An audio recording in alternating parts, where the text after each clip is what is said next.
fuck you looking at? The fuck are you looking at? Nothing.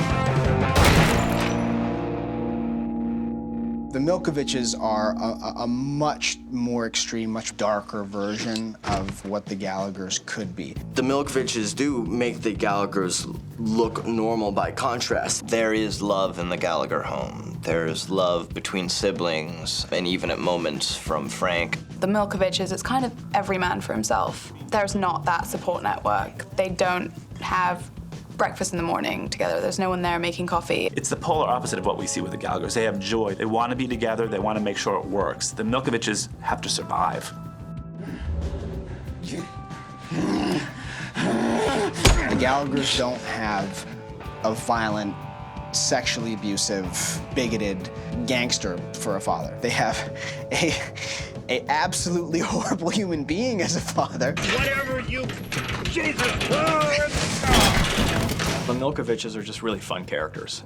They're really a joy to write for. And the challenge is sometimes, making sure that they're a part of the Gallagher world because you want to tell those stories. Mandy is a huge part of Lip and his relationship and his story arc, and I have Mickey. Being able to bring them in as series regulars opens a lot of doors for many potential story options. This is a classic case with both Emma Greenwell, who plays Mandy, and with Noel, who plays Mickey. Such incredibly strong, captivating actors that they basically shoulder charged their way into the show. That's one of the thrills about writing in season 3 is that these actors, you get to know what their strengths are and they become the character, and then you see material that they really nail, and you want to continue to do that.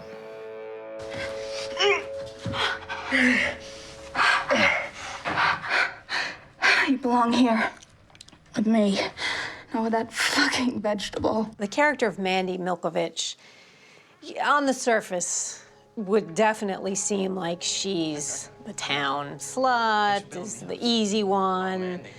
But really, once you scratch beneath the surface, and you don't have to go very far, you really see that she's a damaged little girl who has to get her validation and her approval through her sexuality. That was her weapon, was her sexuality. And she definitely, when she doesn't know what else to do, she will go back to that. And she'll use her prowess to kind of convince people. It's her shield. It's her guard from seeing actually what's inside of her, which is just a broken little girl who's fiercely loyal to her boyfriend. She craves the love and the support that the Gallaghers have for each other. She's like very attracted to the Gallaghers in that sense, and whichever one will take her kind of thing. We see Mandy act in both a savage way, almost psychotic way, and with incredible nurturing selflessness in the space of this season, and all of that is part of the human heart. How are you today? I didn't see you at school. Ian's, a huge part in her life and their friendship. Planning to go to Carnegie Mellon? Please. It's for nerds and homos. But, Haley thinks Lip should apply. Fat chance. He's smart enough. Yeah, but too stupid to do anything about it. It's kind of the easiest thing for her to fall in love with his older brother, and she is kind of creating her own little family in her mind. She ends up applying to colleges for him without telling him, which really pisses him off because he wants to live his own life. But at the end of the day, she really cares for him and wants the best for him. And she knows that Lip's too good for her. She knows, but she's still happy to get, I guess, a piece of him, and she wants to help him. He's to her, the best person there is. The heart behind the character is immense. The selflessness is what's extraordinary. The nurturing character, it taps into, in a very pure way, into everything that I think is good about Shameless. And that is, you take the surface judgment and then you scratch behind that, and whatever dirtiness you think you see, ultimately there is a great humanity in everybody, and the potential for it.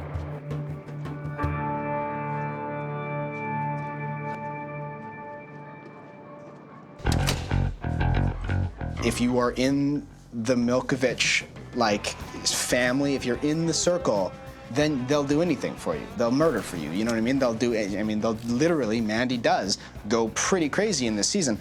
And that's a good example because Lip has crossed the line into the inner circle. And for Mickey, unfortunately, that's more complicated because he would probably want Ian to be in the inner circle, but he can't let Ian be publicly in the inner circle. And my dad took my brothers on a run out of town for a couple days, so if you want to ditch that dump and crash at my place, you can. How he engages with Ian is so matter-of-fact. When you're writing dialogue and jokes that are matter-of-fact, they can be very quippy and very blunt. There's no need for subtext because what he is saying is exactly what he feels. It is just text and point of view. What'd you call me? What? Jesus, Mickey! The fuck you call me? Enough! Oh, he does not think he's gay. He would never admit it. He would never admit it to himself. It's some little thing he does on the side, and that's what torments Ian so much. That's your grandpa? Nah, just the guy I've been seeing. Oh, that's the guy you've been seeing. I think Ian has a hard time understanding or wrapping his head around the fact that he is able to be who he is and Mickey is just not. And he's not able to take steps that would be very drastic steps in his life in order to kind of free himself from that. I think Ian terrifies him because he might love him, and he cannot accept that, and he does not know how to justify these feelings. When he began to feel those feelings, he liked what he liked, he acted on it, but it was never a consideration that he would go down the road of acknowledging it and being out in any way. Don't.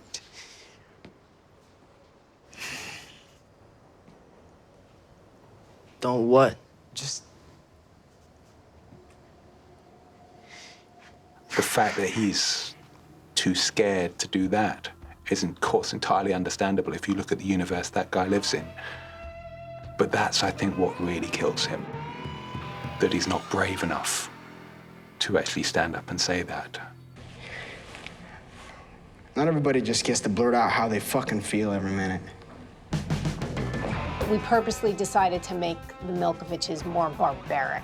Their living situation, who they are as people, their morals. There is no Fiona in the Milkovich household. That's the big difference. In the Gallagher household, there is a mother, and therefore there is a semblance of family, of structure and support. You get the sense of the joy in that house and the familial love that's in that house when you go to some place like the Milkoviches. Fiona has brought up the Gallagher clan with a sense of right from wrong, where the Milkoviches don't know how to handle anything any differently because that's how they were raised. Walk the fuck away. If there was a show about the Milkoviches, it wouldn't be as inspiring at times. It might be a little too dark.